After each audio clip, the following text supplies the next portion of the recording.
I believe there's a hero in all of us. You have great powers, only some of which you have as yet discovered.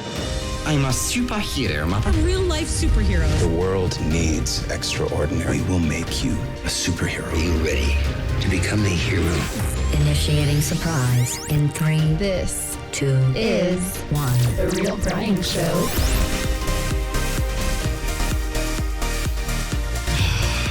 It's our Christmas episode. I'm so excited. Well, Merry Christmas and Happy Holidays to all of you. Thank you for joining us as always. We're going to have a lot of fun talking about some of our favorite Christmas things and stuff, and I hope that you're going to join us too. What are some of your favorite Christmas movies, music, drinks, memories, etc.? Bring them and join us. We'd love to have you, share in this moment. Oh, by the way, don't forget to grab your favorite Christmassy drink. I think it's time to rock it, Captain. Are you ready to rock it? Merry Christmas. Merry Christmas. Merry Christmas. Merry Christmas. Yeah, Merry Kiss his. Kiss your. Happy Hanukkah. Sorry. Where do you think you're going? Let's try that one. Nobody's leaving. Nobody's walking out on this fun, old-fashioned family Christmas. No. We're all in this together. This is a full-blown 4-alarm holiday emergency here. I wasn't supposed to keep playing this part. Press on, and we're going to have the happiest Christmas since Bing Crosby tap danced with Danny Kaye. And when Santa squeezes his fat white down that chimney tonight, he's going to find the jolliest bunch of this side of the nut house. I was trying to be a little more positive, like a positive Christmas. Okay, let's rock it. Merry Christmas, you filthy animal.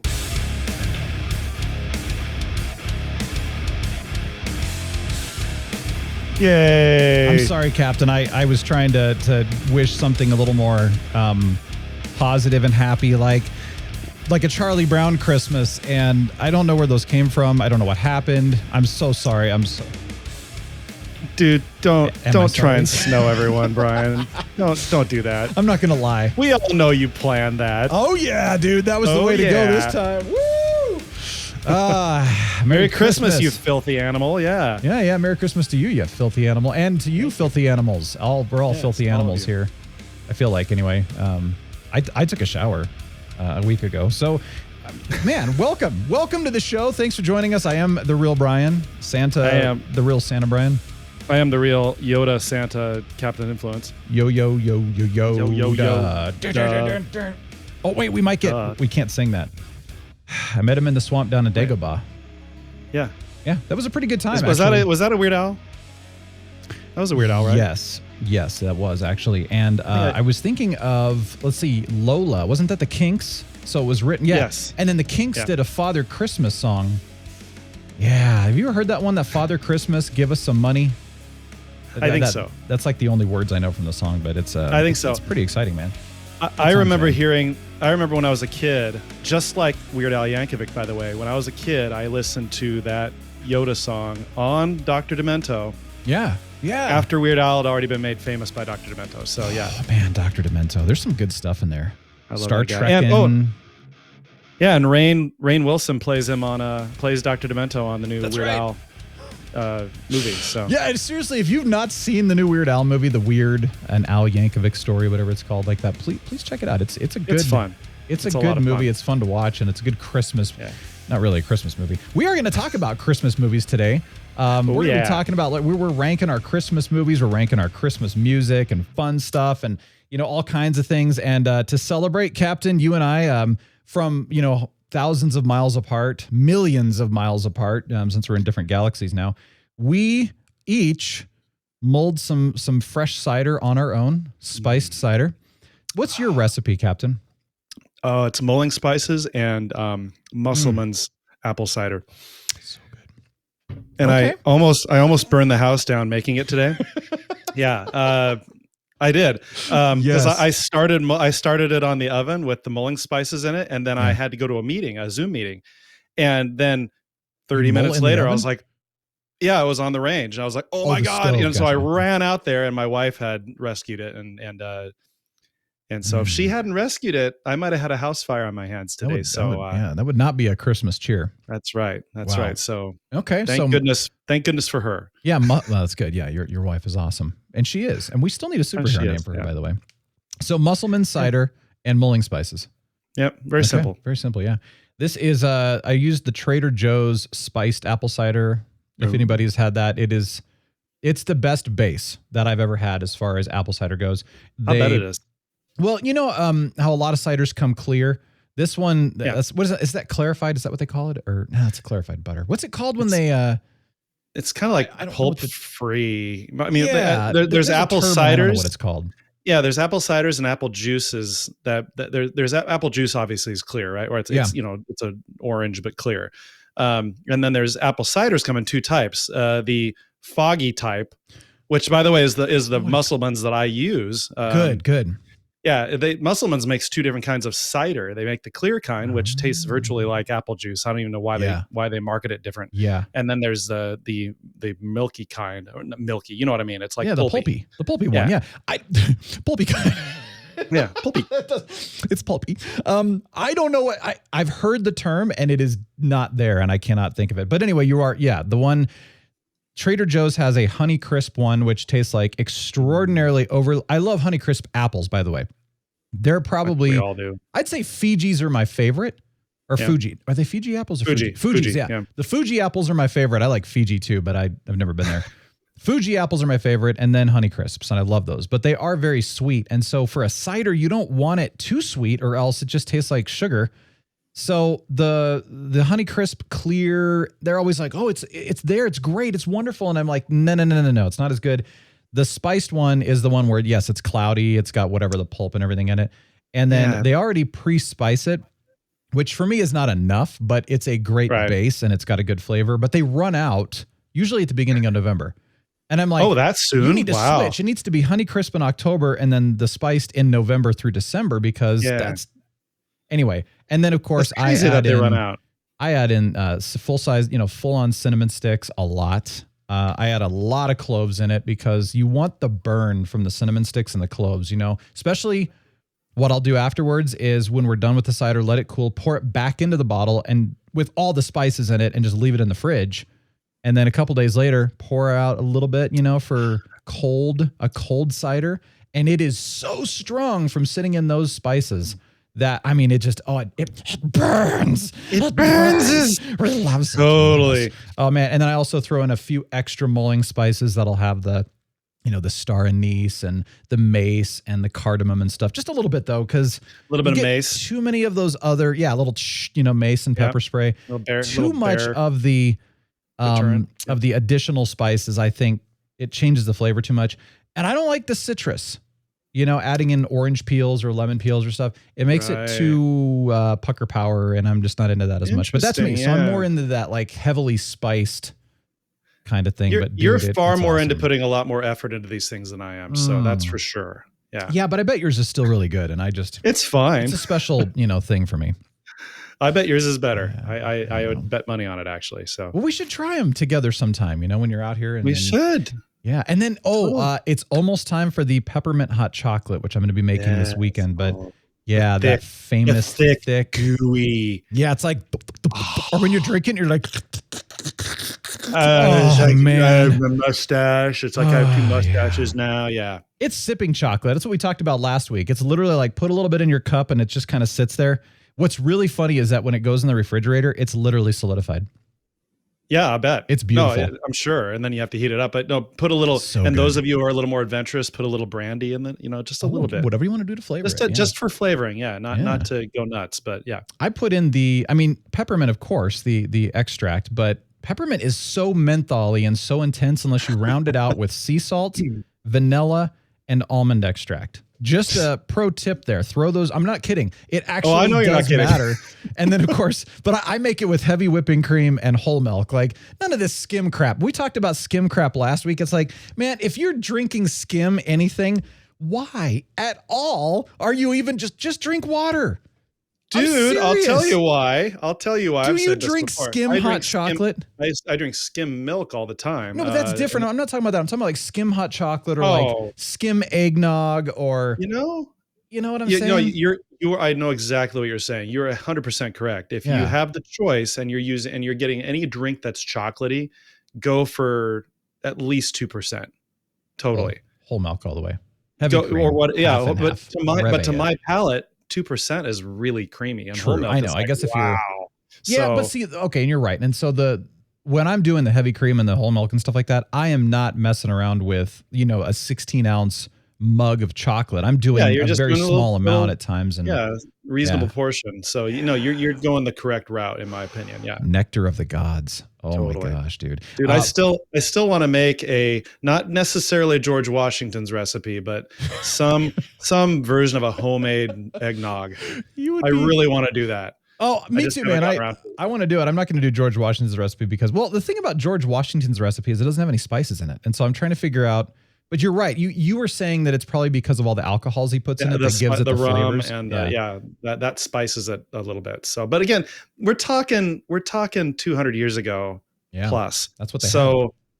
And I mean, they might have had those spices back then, but I mean, just cooking in general was so much just different. Worse. Yeah. Very different and simpler than now, I think. Maybe in some cases, much more wholesome. But true. I mean, for something like eggnog, I just don't think they knew any better. So we've just had 200 years of time to improve that recipe, that type of thing. To an extent, but most of the store-bought eggnogs are just sugary flavors. It doesn't have any real stuff in it anymore. And so, I mean, I grew up with store-bought, and it was fun. And then we got a hold of our local dairy's eggnog, which I've talked about on the show before, which is all natural, and they actually use real spices. And I've never tasted an eggnog that good in my life. And now when I drink the store-bought stuff, it tastes like artificial chemicals compared. That's how real this stuff is. Or like vanilla ice cream that's been melted. Doesn't even taste that good. Oh, okay. No, this that's what stuff, it's always tasted like to me. That's what eggnog's always tasted like. French vanilla. The real stuff doesn't actually. It does. It tastes. It's amazing. It's better.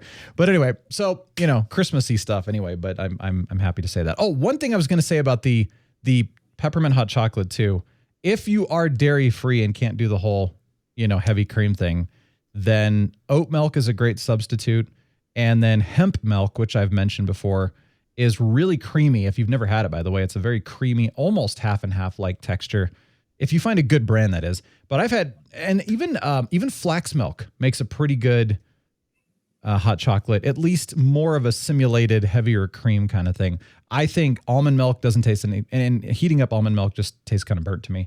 And then coconut milk is just, it's too different. No, don't do that. No, so, I would say those are, it's good to try those, but honestly, just get lactose-free whole milk. You could try that too. I have found, I've done both, obviously, and I do only lactose-free now because honestly, lactose-free milk of any kind lasts like twice or three times like 3 or 4 times as long as regular milk and in the fridge, and it's creamier. I don't know how, but it tastes better to my palate at least. So lactose-free whole milk in your hot chocolate if you can't deal with normal dairy. Yeah, I love it.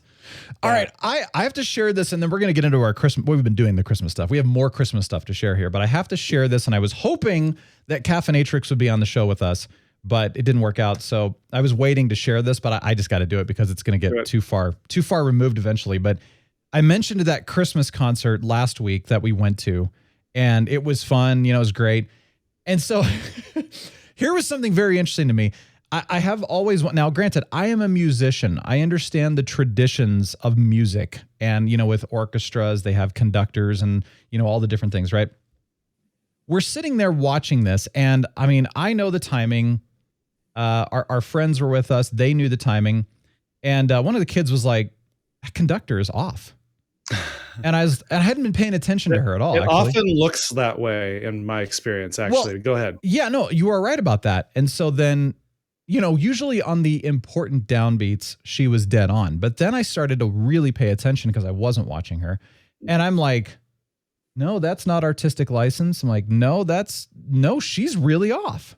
And you weren't like 100 yards from her either. So it's we were close enough. Well, that's the sound. Never mind. It's clearly the sound off. Wasn't hitting you late or anything. Yeah. So no, because we were watching, like, even if how I don't do this personally because it distracts me, but people will tap their feet in rhythm when they're playing, and we were watching some of that, and we were watching the head bobs that happen with musicians and stuff like that. They were all in rhythm with the music, and she was not at times. And then of course during the downbeats she was fine, but it was just like, well, that's weird. But I realize nobody's paying attention to her anyway. They're just playing the music. They've practiced. They know what they're doing, which begs the question, what's the point of a conductor? Why do they have conductors? Yeah. Exactly. There's a good answer to that, but I don't know what it is. Well, no, I just know. I just don't. I've never gotten it. I've never figured it out. What's so funny, though, is I've never really delved into this question before. And so I was just thinking about it. I'm doing my thing. And I'm like, it's a performance. That's what it is. People actually go to school for conducting. And I feel like it's just another way to perform. In this case, without an instrument, they're performing with waving their hands and everything else. Yes, they do start everybody. They do the whole, ceremonial all rise and, ceremonial countdown and all that. Yeah. And the ceremonial downbeats. And they get up and then they bow and then they go back and then they bow again. There's this whole ritual. Yeah, which is cool, by the way. I don't have anything against that. But I just kind of went from an actual musical standpoint, having been in orchestras and bands and pit bands and everything else. We don't need conductors. Once you practice, you need somebody to kind of lead the practice and kind of kick off the music, of course. Mm-hmm. Other than that, it's like if you've practiced and you know what you're doing, you don't need somebody directing you ever. And if you do, you're probably not a good musician and or probably need to practice more often because realistically, you shouldn't be performing if you really need somebody to keep you in line. You're ready to go. And if there are any angry conductors out there listening to this right now, we want to hear from you. No, but I'm just like, it seems to me like it's part of the performance and it is a form of performing in its own right. And by the way, it is cool. I'm not saying anything against it, obviously. As you know, I'm a traditionalist when it comes to that kind of music. Sure. But I just had to ask that question. And so we were kind of laughing about that. That night, I went home. I said I've been watching through Seinfeld. I went home that night and I jump in. The Seinfeld episode that I was currently on, he gets up and does his little stand-up comedy thing. And he says, I've always wondered, what's the point of a conductor? And I was like, oh my gosh. You just happen to be watching that episode. That's great. Literally an hour after I had that conversation. And I was just like, oh my gosh, the timing of that was hilarious.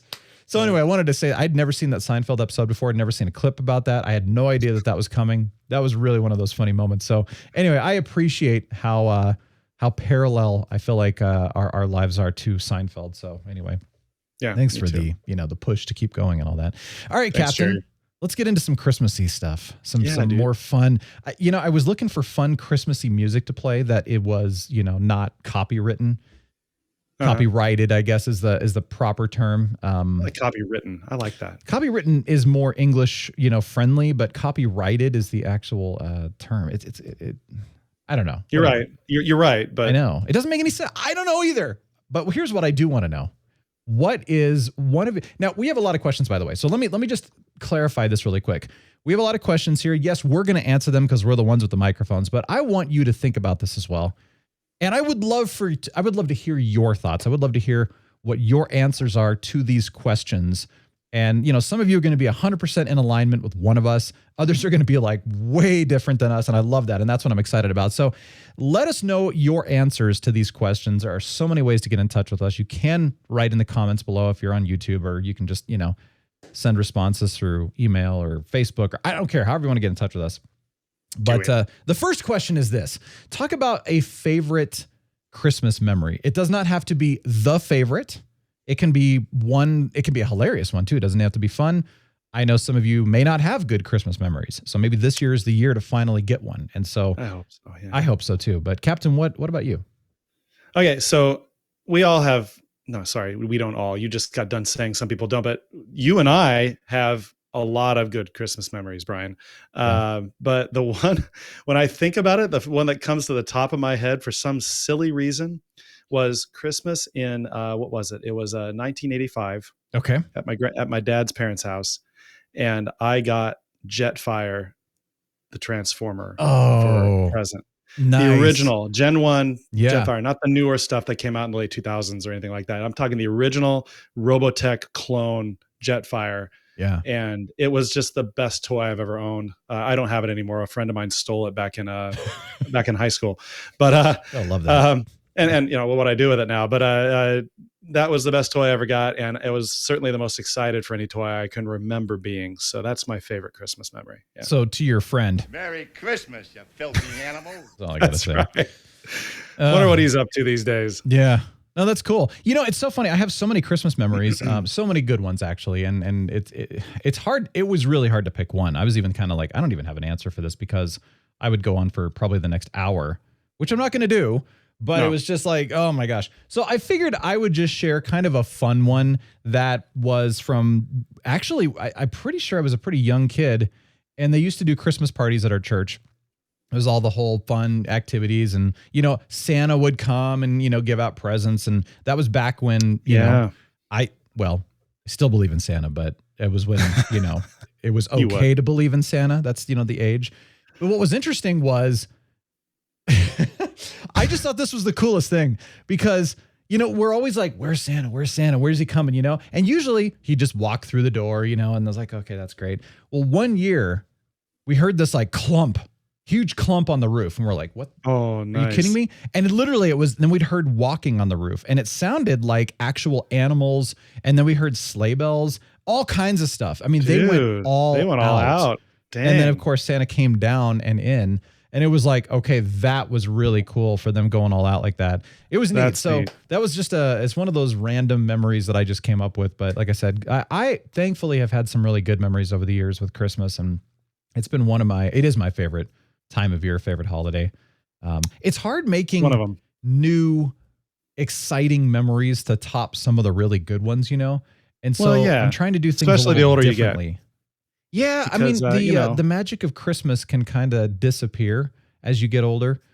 True. It also gets overshadowed by busyness and stress and for sure the people. Magic does, yeah. Well, I know, but it's like, how do you hold on to that magic? I mean, really, I think there's ways to do it. How do you do it? You have kids of your own and relive the magic through them. That's what one way. Yeah. I don't know. I think there's other ways for us to do it. Sprinkle some pixie dust and, you know, go ride a reindeer or something like that. I mean, you know, that's a good idea. I should go and like try to ride an elk after, you know, get a little bit of angel dust and caribou. Well, that too. No, but I'm saying we don't have any caribou here, so I'll just go ride an elk, and it'll be really close to the same thing, and just see what happens. You know, yeah, just go up to Estes. Yeah, it's so funny in the Santa Clauses, that TV show. They're like, "All right, I have some angel dust for you, and you're going to get transported." And he's like, "We need to change the name of that." So I'm going to get some of that angel dust and ride an elk. See what happens. All right. So remember, what is your or one of your favorite Christmas memories? Share it with us. I want to hear it. Okay, yeah. Captain. What do you want for Christmas this year? Oh, and let me clarify this too. This can be very serious. This can be an actual thing. This can be something more important, or it can be something completely hilarious and made up. So what's yours? Huh? Brian, all I want for Christmas this year is peace in the Ukraine.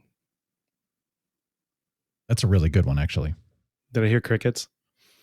I thought I heard crickets. No, I didn't hear any crickets. Sorry. The microphone was on mute because I was coughing. And then I forgot. I was talking. Nope, microphone's on mute. That's honestly the only thing, because I can't think of anything else I would want for Christmas. I just don't, Christmas lately, it's so, and I think a lot of other people who are listening can relate to that. The older you get, the less you, again, I'm generalizing horribly right now, but I think that the older a lot of people get, the less they even think of what they might want for Christmas. And it gets harder and harder to shop for people the older they get, because you just, I mean, they don't really want anything.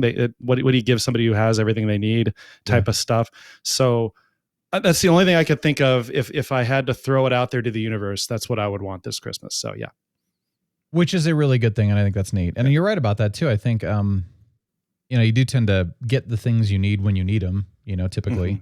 Sometimes we tend to get the things we want when we want them. Not always, but, you know, a lot of times. But you're right. I mean, I think it's interesting, too, because we were doing, you know, the big Christmases for years, you know, where it was like the gifts were so far out, you couldn't even get to the tree to put water in it. And I mean, I love that. Except the only problem is that when you have that many gifts, it takes like hours for everyone to open their gifts. Oh, yeah. So our Christmas days would start around like 8 or 9 in the morning and go until probably 8 at night.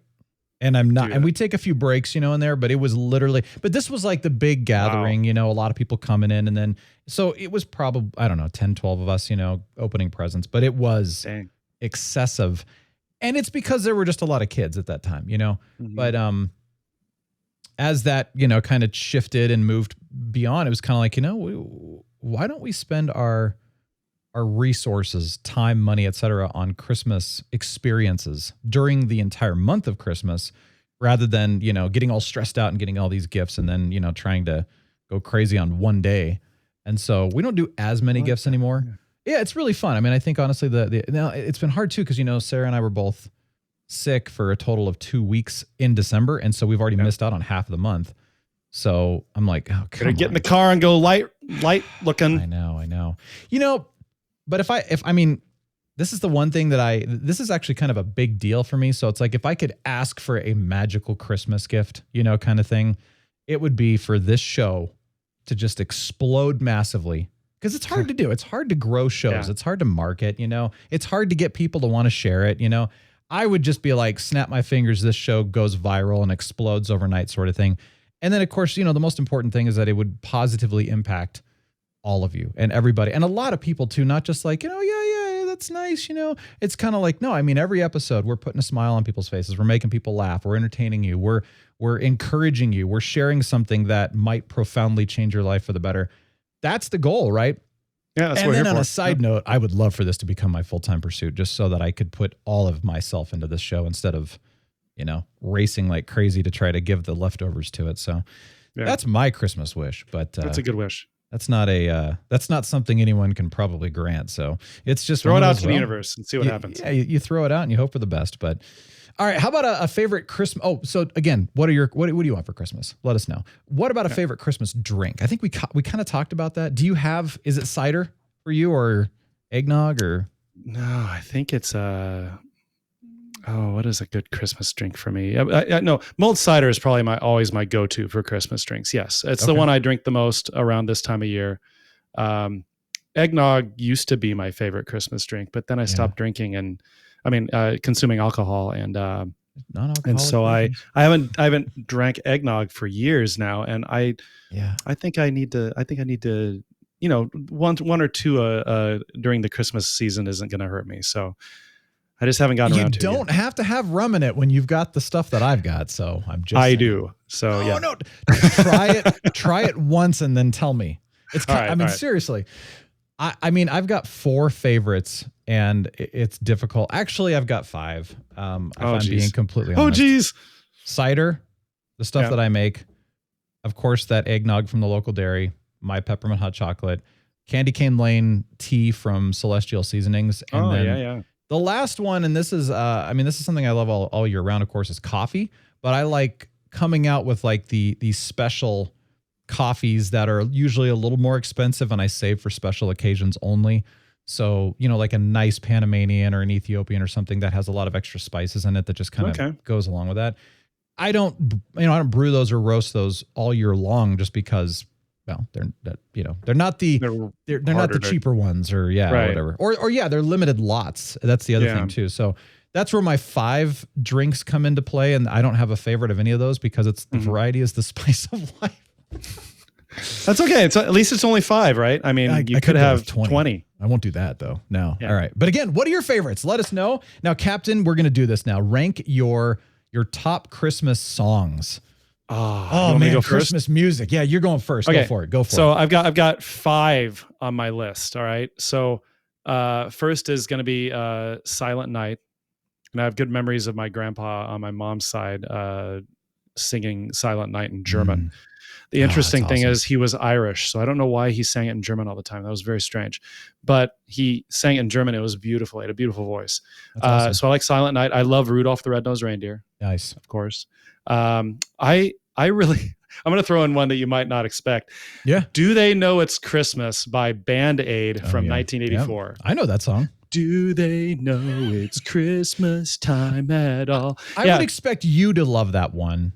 Probably not a lot of people, but because I know how much of an 80s fan you are. So like it totally makes sense with you. Absolutely. All my favorite 80s musicians at the time were singing in that song. So or at least most of them. So then Jingle Bell Rock, just because it's so upbeat. Bobby Helms, you know. Yeah.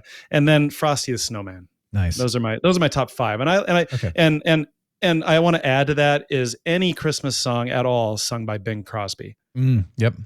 I just can't get enough of Bing Crosby singing Christmas songs. So or Nat King Cole or Nat King Cole. Sure. Gosh, both of them are pretty equal in my eyes, but I find myself levitating towards Bing Crosby. Like, what's a good one from him? Besides White Christmas, isn't that like the song that's exploded? The big one? Yeah. He's done a lot of versions of songs though, but the White Christmas was his big one. It's beginning to look a lot like Christmas is the one that keeps popping into my head lately. Okay. So, yeah. You said you gravitate to Bing Crosby. Bing versus Nat King because I've heard more. Cheeto? Is that kind of the whole? I've had more. I've heard more Bing Crosby Christmas songs than I have heard. No, I know. I understand that. Okay. Yeah. But all of those are excellent songs. And, the problem is I came up with 6 and then had some honorable mentions. But my problem is I like most Christmas songs. There's very few Mariah Carey that I don't like that much. I cannot stand her Christmas album. I know people love it. I mean, obviously it's famous for a reason. I'm also not a big Mariah Carey fan. So, but like it's like no matter what you hear wherever you go, Mariah Carey is playing John Lennon's Happy Christmas, which I like the song, but it's so overplayed that I just don't want it anymore. So the Christmas is over, war is over, peace. Yes, that one. It's right. Just, I do. I remember killed, now. So there's a few like that I'm not a big fan of, but I would say most Christmas music, yes, that's the answer. But all right, here are my top. I'm going to give them to you really quickly. So number 6, and this one's kind of fun, is, of course, the Home Alone theme by John Williams, Somewhere in My Memory. One of my absolute favorites. And I know it's not even that old, but it's such a great song. Number 5, Tchaikovsky, Sugar Plum, Dance of the Sugar Plum Fairy from, of course, the Nutcracker. I love that one. Something about that one is completely magical. It's like this. Oh, I love it. That one? Yeah. Oh, yeah. Oh, I love it because it was some of the music in the original Tetris game on NES. Yeah. Okay. And Game cool. Boy. That's good. Number 4 for me, and this one some of you may not even have ever heard of, Amy Grant's Breath of Heaven. It was written back, I think, in 1991 or something like that. A beautiful, beautiful song. Very, very mesmerizing when you listen to it. And then, Captain, here's one. You're going to love this one. I don't like country music, as many of you have you all know this.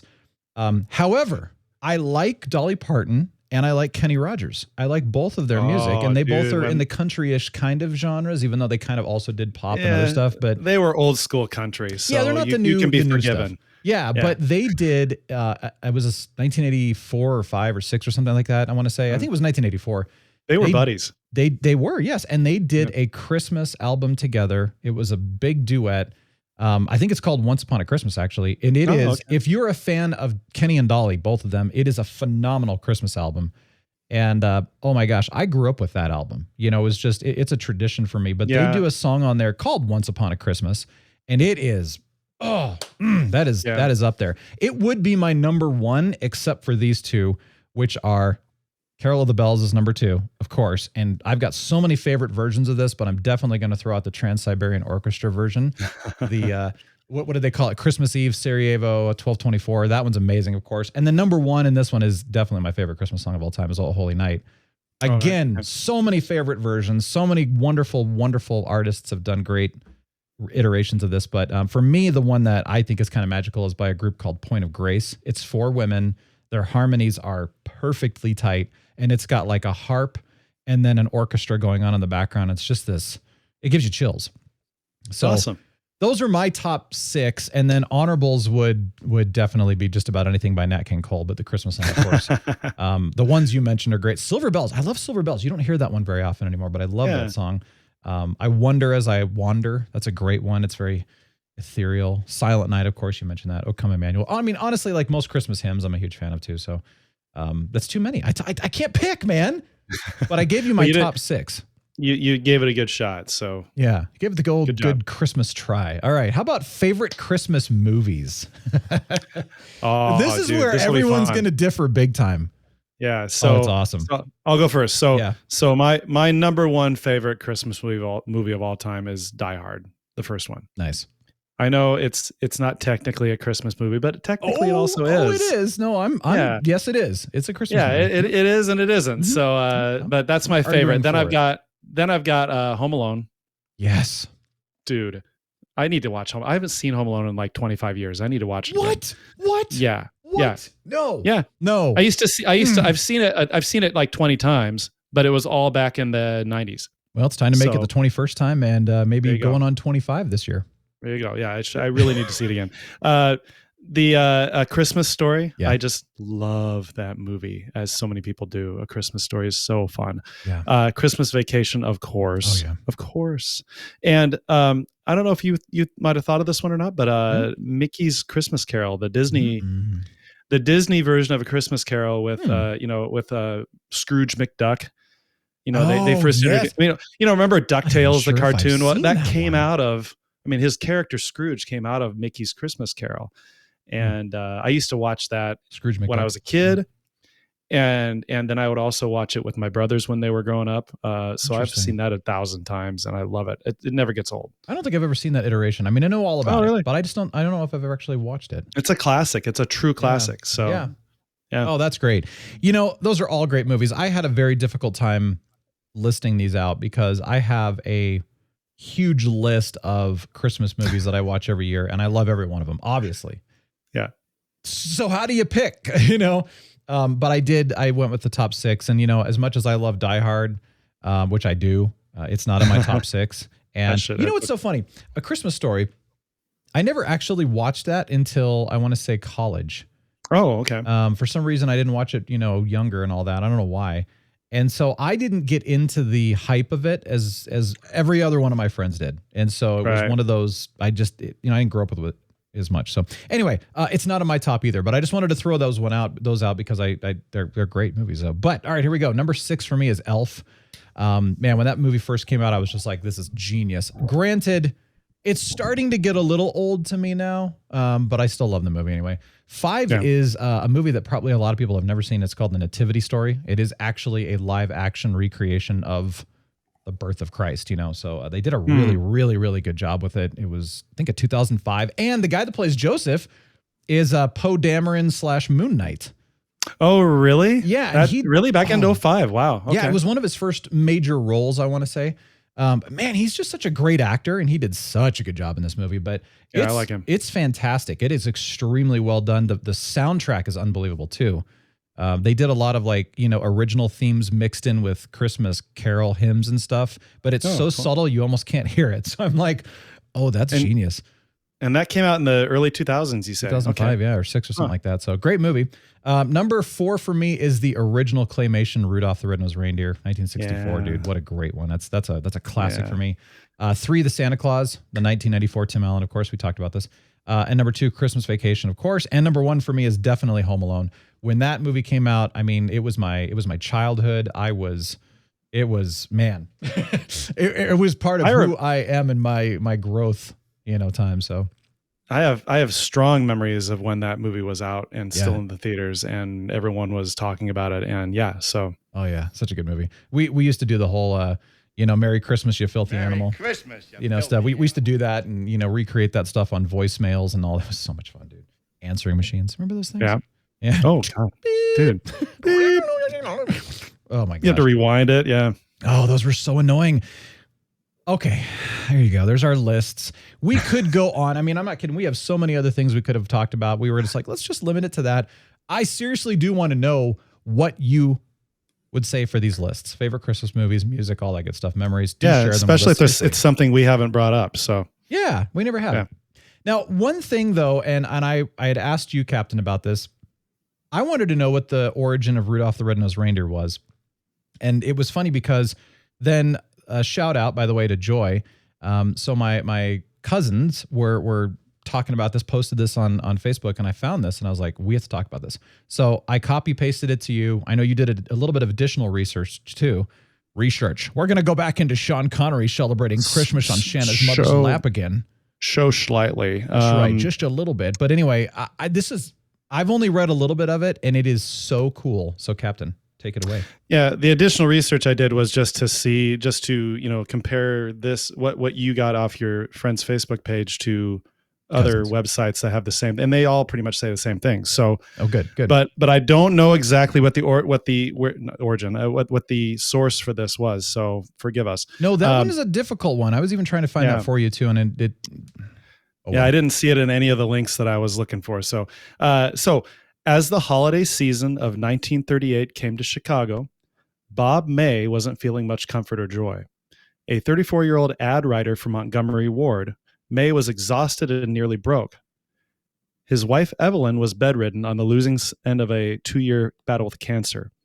This left Bob to look after their 4-year-old daughter, Barbara. One night, Barbara asked her father, "Why isn't my mommy like everyone else's mommy?"